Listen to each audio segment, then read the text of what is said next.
Hello my dear student, welcome back to my YouTube channel Subhash study centre. तो जितने भी मेरे प्यारे बच्चे कक्षा 10 के विद्यार्थी 5 मार्च को गृह विज्ञान विषय का पेपर देंगे।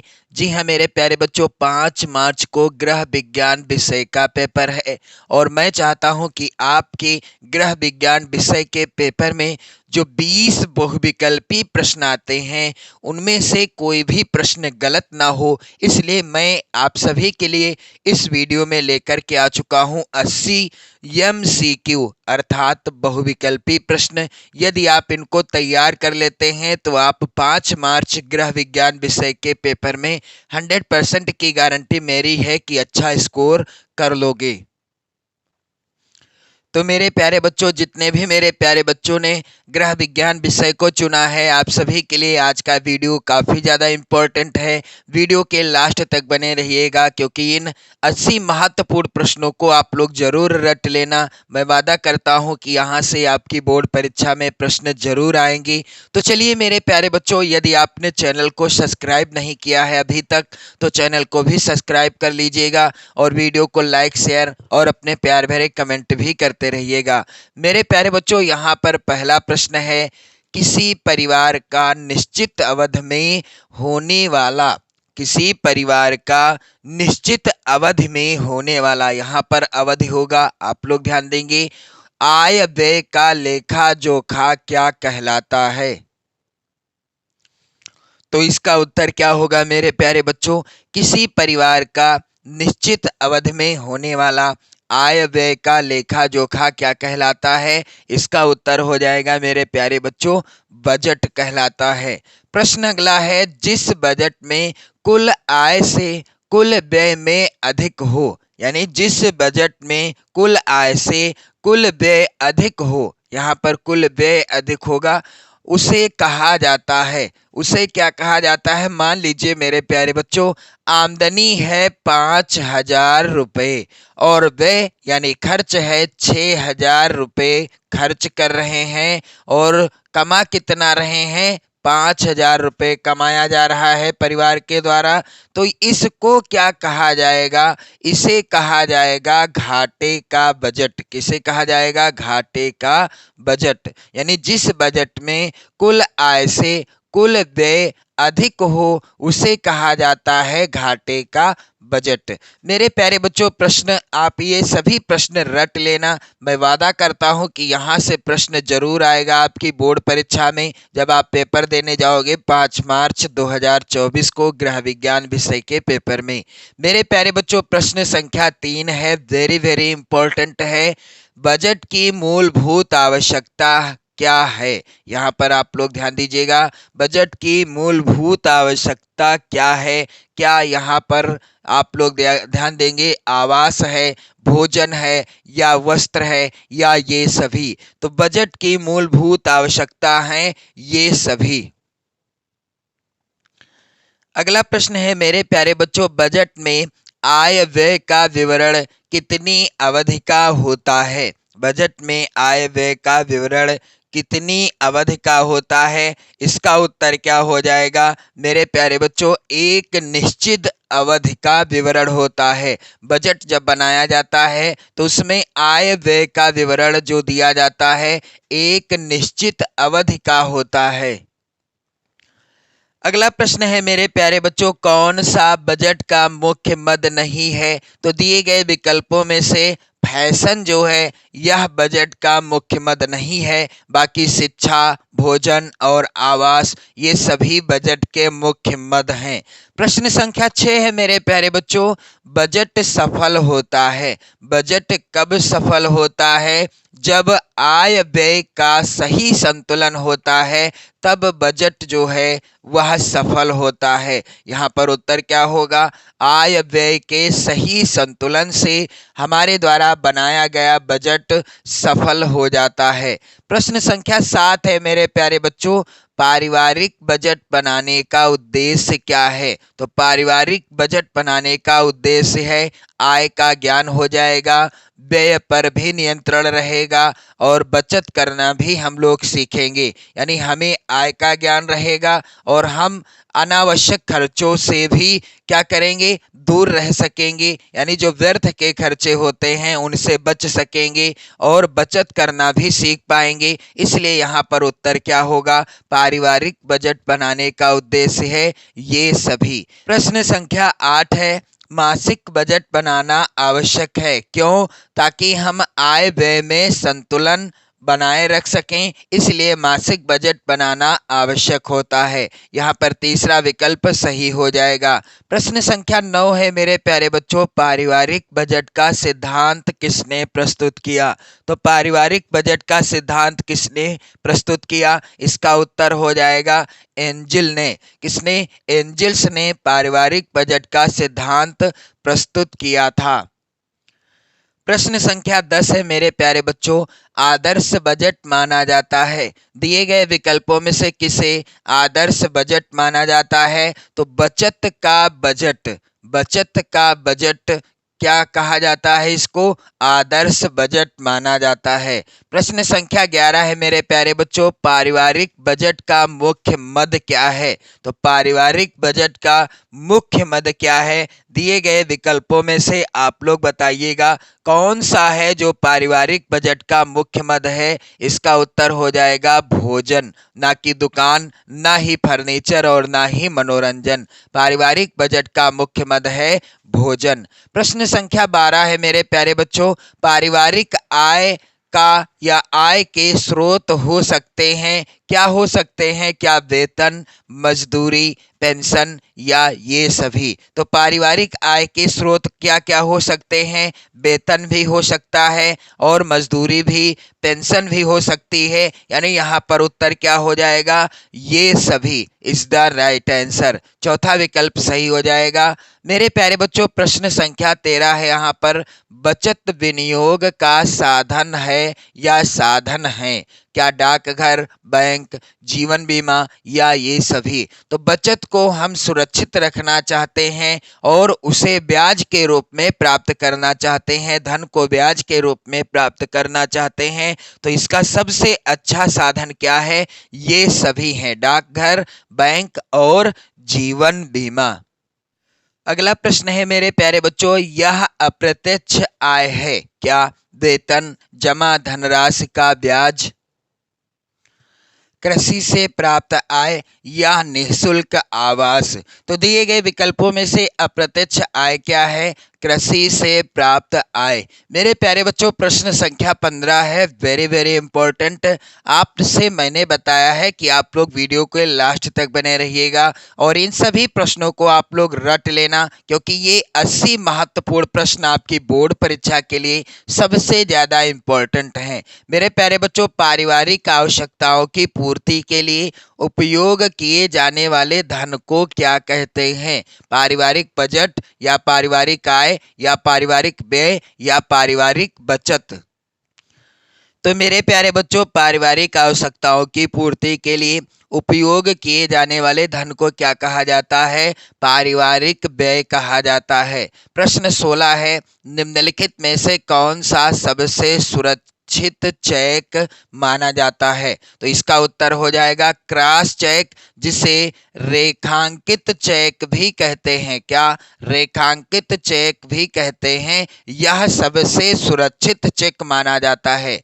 प्रश्न संख्या 17 है मेरे प्यारे बच्चों, पारिवारिक बचत की सुरक्षा का साधन क्या है? यदि हम परिवार के धन को बचाना चाहते हैं, इसके लिए सबसे अच्छा और सबसे सुरक्षित साधन क्या है? तो डाकघर और बैंक, ये दोनों विकल्प क्या हैं? सही हैं। हम डाकघर में जमा करके धन को सुरक्षित रख सकते हैं और बैंक में भी धन को जमा करके ब्याज के रूप में धन प्राप्त कर सकते हैं और वहां पर हमारा धन यानी पैसा सुरक्षित भी रहेगा। प्रश्न अगला है, बचत की आवश्यकता है, बचत किस लिए किया जाता है? तो भविष्य के जो आवश्यक एवं आकस्मिक व्यय आ जाते हैं यानी खर्चे आ जाते हैं, उसके लिए बचत करना परम आवश्यक होता है। इसीलिए बचत की आवश्यकता होती है, यानी भविष्य में जो आवश्यक और आकस्मिक खर्चे आ जाएं उनका हम कैसे निदान करें, इसलिए हमको क्या करना चाहिए, बचत करना चाहिए। मेरे प्यारे बच्चों, प्रश्न संख्या 19 है, राष्ट्रीय बचत पत्र किसकी योजना है? तो राष्ट्रीय बचत पत्र यह किसकी योजना है मेरे प्यारे बच्चों? यह योजना है डाक खाने की। राष्ट्रीय बचत पत्र किसकी योजना है? राष्ट्रीय बचत पत्र योजना मेरे प्यारे बच्चों किसकी है? डाक खाने की योजना है। अगला प्रश्न है मेरे प्यारे बच्चों, किसान विकास पत्र योजना किसकी है? तो किसान विकास पत्र योजना, यह योजना भी डाक खाने की ही योजना है। किसकी? डाक खाने की योजना है। राष्ट्रीय बचत पत्र डाक खाने की योजना है। किसान विकास पत्र यह भी डाक खाने की योजना है। अगला है यहाँ पर, संचय का जमा खाता किसके लिए है? संचय का जमा खाता किसके लिए होता है? इसका उत्तर होगा मेरे प्यारे बच्चों, संचय का जमा खाता होता है स्कूली बच्चों के लिए। प्रश्न संख्या यहाँ पर 22 है, किस चेक की राशि को प्राप्तकर्ता केवल अपने खाते में ही जमा कराकर प्राप्त कर सकता है? तो इसका उत्तर क्या होगा मेरे प्यारे बच्चों? इस प्रश्न का उत्तर हो जाएगा, यहाँ पर आप लोग ध्यान दीजिएगा, जो रेखांकित चेक होता है जिसे क्रॉस चेक भी कहते हैं, इसकी राशि को जमा करता यानी प्राप्तकर्ता अपने खाते में ही जमा कराकर प्राप्त कर सकता है। यहाँ पर सबसे सुरक्षित चेक भी रेखांकित चेक को माना जाता है। अगला प्रश्न है मेरे प्यारे बच्चों, प्रश्न संख्या 23, घर की सफाई करने के बाद कूड़ा करकट का हमें क्या करना चाहिए? कूड़ेदान में डाल देना चाहिए। यहाँ पर आप लोग ध्यान दीजिएगा, थोड़ा सा मिसप्रिंट है, आप लोग मैनेज कर लीजिएगा। घर की साफ सफाई करने के बाद कूड़े को हमें कूड़ेदान में डाल देना चाहिए। प्रश्न संख्या यहाँ पर है अगला, जल का निर्माण होता है। तो जल का निर्माण कैसे होता है? यहाँ पर आप लोग ध्यान दीजिएगा, जल का निर्माण होता है मेरे प्यारे बच्चों, 1 भाग ऑक्सीजन व 2 भाग हाइड्रोजन से। यहाँ पर ये जो दूसरा विकल्प है ये सही होगा।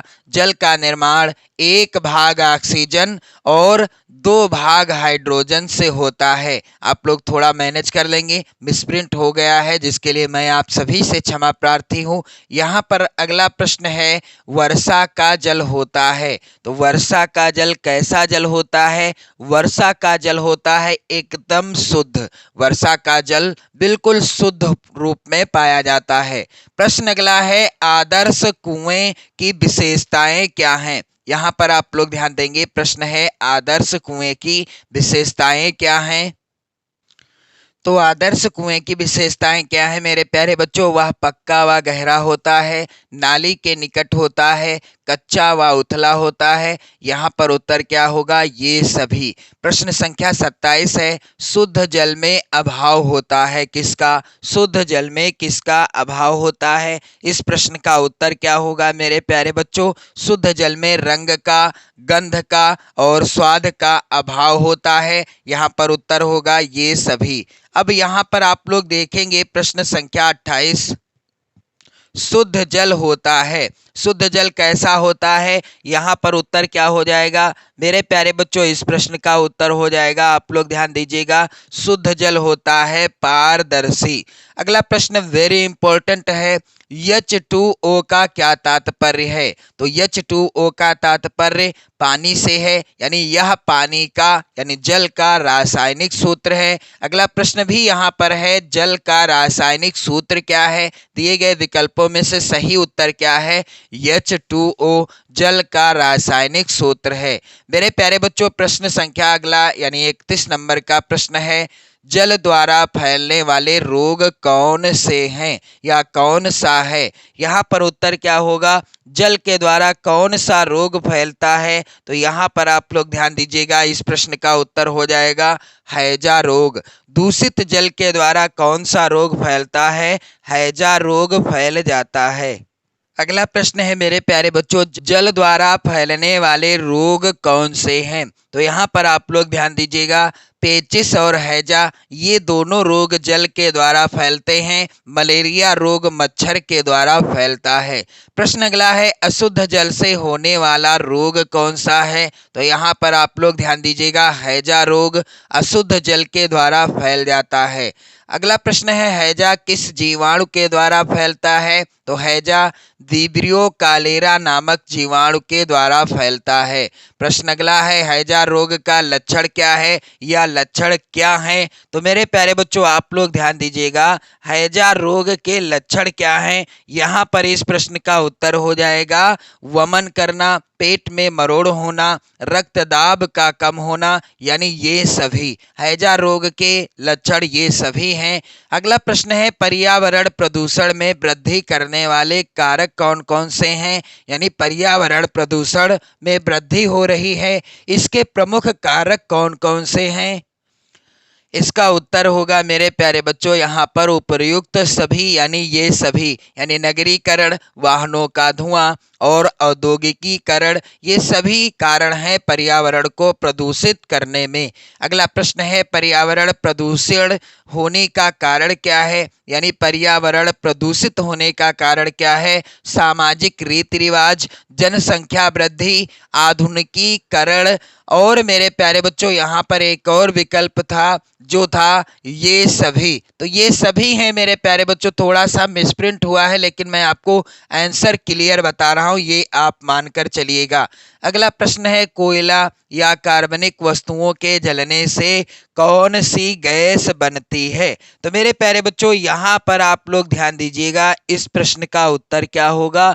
कोयला या कार्बनिक वस्तुओं के जलने से कार्बन डाइऑक्साइड गैस बनती है। प्रश्न संख्या 38 है मेरे प्यारे बच्चों, वायुमंडल में के निर्माण को ग्रीन हाउस प्रभाव के रूप में जाना जाता है, जो वर्तमान ग्लोबल वार्मिंग के लिए प्रमुख रूप से उत्तरदायी है। यहाँ पर दिए गए विकल्पों में से सही विकल्प क्या हो जाएगा? मेरे प्यारे बच्चों यहाँ पर आप लोग ध्यान दीजिएगा, इस विकल्प में क्या भरा जाएगा? Carbon dioxide. अगला प्रश्न है मेरे प्यारे बच्चों, हमें प्लास्टिक की बोतलों, थैलियां आदि का प्रयोग कम करना चाहिए क्योंकि ये जो होते हैं वायुमंडलीय गैसों के साथ प्रक्रिया करते हैं। ये वाला विकल्प सही हो जाएगा। प्रश्न संख्या 40 है मेरे प्यारे बच्चों, ओजोन परत के ह्रास के लिए मुख्य रूप से उत्तरदायी पदार्थ क्या है? इसका उत्तर होगा O3। यहाँ पर ये चौथा विकल्प सही हो जाएगा। अगला प्रश्न है, पर्यावरण प्रदूषण का प्रभाव पड़ता है किस पर? आर्थिक जीवन पर भी पड़ता है, व्यक्तिगत कार्य क्षमता पर भी पड़ता है, जन स्वास्थ्य पर भी पड़ता है। इसका उत्तर होगा इन सभी पर। प्रश्न अगला है, ध्वनि प्रदूषण को किस में मापा जाता है? तो ध्वनि प्रदूषण को डेसिबल में मापा जाता है। प्रश्न संख्या 43 है मेरे प्यारे बच्चों, विश्व पर्यावरण दिवस, विश्व पर्यावरण दिवस किस दिन मनाया जाता है? तो प्रत्येक वर्ष 5 जून को विश्व पर्यावरण दिवस मनाया जाता है। अगला प्रश्न है, संक्रामक रोग फैलते हैं? तो संक्रामक रोग मेरे प्यारे बच्चों जल द्वारा, वायु द्वारा और संपर्क द्वारा, इन सभी के द्वारा संक्रामक रोग फैल जाते हैं। अगला प्रश्न है, संक्रामक रोगों से बचाव किया जा सकता है किसके द्वारा? नियमित व्यायाम द्वारा, टीकाकरण के द्वारा, प्रातःकाल धूप में बैठकर। यहाँ पर उत्तर क्या होगा? संक्रामक रोगों से बचाव किया जा सकता है टीकाकरण के द्वारा। अगला प्रश्न है यहाँ पर मेरे प्यारे बच्चों, क्षय रोग किस जीवाणु, यहाँ पर जीवाणु होगा, जीवाणु द्वारा फैलता है? तो यहाँ पर आप लोग ध्यान दीजिएगा, इस प्रश्न का उत्तर क्या होगा?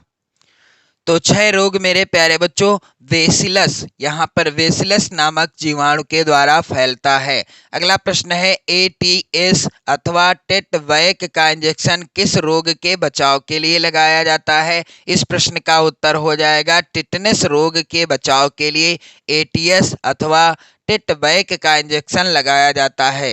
प्रश्न संख्या 48 है मेरे प्यारे बच्चों, मक्खियों द्वारा फैलने वाला रोग कौन सा है? तो मक्खियों के द्वारा डायरिया नामक रोग फैल जाता है। प्रश्न संख्या 49 है यहाँ पर कि मच्छरों से कौन सा रोग फैलता है? ये सभी प्रश्न वेरी इंपॉर्टेंट हैं आपकी बोर्ड परीक्षा के लिए। मच्छरों से मेरे प्यारे बच्चों मलेरिया रोग फैल जाता है। प्रश्न संख्या 50 है। आप देख सकते हैं कितना आसान प्रश्न पूछे जाएंगे। ये प्रश्न आप देख पा रहे हैं कितने आसान हैं, और इसी तरह के प्रश्न आएंगे आपकी बोर्ड परीक्षा में भी, जो बहुविकल्पी प्रश्न आएंगे। तो मच्छरों से कौन सा रोग फैलता है? मलेरिया रोग फैल जाता है। डेंगू रोग फैलता है। डेंगू रोग कैसे फैलता है? मच्छर के काटने से डेंगू रोग फैलता है। यहाँ पर तीसरा विकल्प सही होगा। प्रश्न अगला है, रेबीज का कारण क्या है? तो रेबीज का कारण है कुत्ते के काटने से रेबीज रोग का विस्तार होता है। यहाँ पर अगला प्रश्न है, बीसीजी का टीका किस रोग के बचाव के लिए लगाया जाता है? इसका उत्तर क्या होगा मेरे प्यारे बच्चों? बीसीजी का टीका लगाया जाता है किस रोग के बचाव के लिए? तपेदिक, जिसे क्षय रोग या टीबी भी कहते हैं। मेरे प्यारे बच्चों अगला प्रश्न है, अंतर्राष्ट्रीय योग दिवस किस दिन मनाया जाता है? तो दिए गए विकल्पों में से सही उत्तर क्या होगा?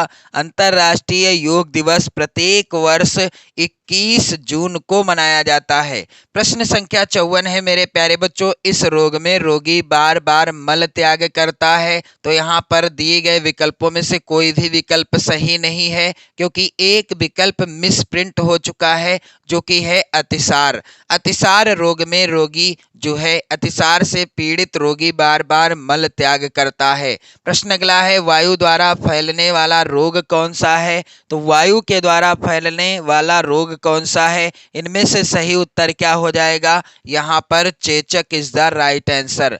प्रश्न संख्या 56 है, टिटनेस से बचाव के लिए इसका टीका लगवाना चाहिए किसका? टिटनेस से बचाव के लिए टिटवैक का टीका लगवाना चाहिए। यहाँ पर आप लोग ध्यान देंगे, टिटनेस से बचाव के लिए किसका? टिटवैक का टीका लगवाना चाहिए। प्रश्न संख्या यहाँ पर 57 है, घर पर वस्त्र सिलने से बचत होती है। तो यदि हम घर पर वस्त्र सिलते हैं तो इससे किसकी बचत होती है? समय की, कपड़े की एवं हमारे धन की यानी पैसों की। अगला प्रश्न है, कपड़े पर आवश्यक चिन्ह लगने चाहिए यानी लगाने चाहिए किससे? मिल्टन चाक से लगाने चाहिए। कपड़ा काटने से पूर्व यानी काटने से पहले उस पर जो चिन्ह लगाए जाते हैं किससे लगाने चाहिए? मिल्टन चाक से। अगला प्रश्न संख्या 62 है मेरे प्यारे बच्चों, कपड़ों पर नाप के निशान मिल्टन चाक से क्यों लगाए जाते हैं? क्योंकि ये निशान सरलता से छूट जाता है। यहाँ पर ये विकल्प सही हो जाएगा। प्रश्न यहाँ पर 60 है मेरे प्यारे बच्चों, कपड़ा काटने से पूर्व की जाने वाली क्रिया क्या है? तो कपड़ा काटने से पूर्व कपड़े को सिंक करना, कपड़े को इस्त्री करना, यानी विकल्प यहाँ पर का और खा, ये दोनों विकल्प क्या है? सही हैं। प्रश्न अगला है मेरे प्यारे बच्चों, कपड़ा काटने का उचित स्थान क्या है? तो कपड़ा मेज या पटरे पर रखकर ही काटना चाहिए। प्रश्न संख्या 62 है मेरे प्यारे बच्चों, कपड़ा काटने से पूर्व ध्यान रखना चाहिए किसका? कपड़े को सिंक करना यानी सिकुड़ना, मिल्टन चाक से निशान लगाना या कपड़े को इस्त्री करना। कपड़ा काटने से पूर्व उपयुक्त सभी क्रियाएं की जाती हैं। प्रश्न संख्या यहाँ पर है 63 मेरे प्यारे बच्चों, जो कि वेरी इंपॉर्टेंट है, हाथ की सिलाई के उदाहरण क्या हैं? इसका उत्तर क्या होगा? बखिया, तुरपन, कच्ची सिलाई, ये सभी हाथ के द्वारा की जाने वाली सिलाई के उदाहरण हैं। मेरे प्यारे बच्चों यहाँ पर आप लोग ध्यान दीजिएगा, प्रश्न संख्या 64, कपड़ा काटते समय मेज पर बिछाने के लिए प्रयुक्त होता है। क्या प्रयुक्त होता है? कपड़ा काटते समय मेज पर बिछाने के लिए किसका प्रयोग किया जाता है? इसका उत्तर हो जाएगा मिल्टन क्लॉथ का।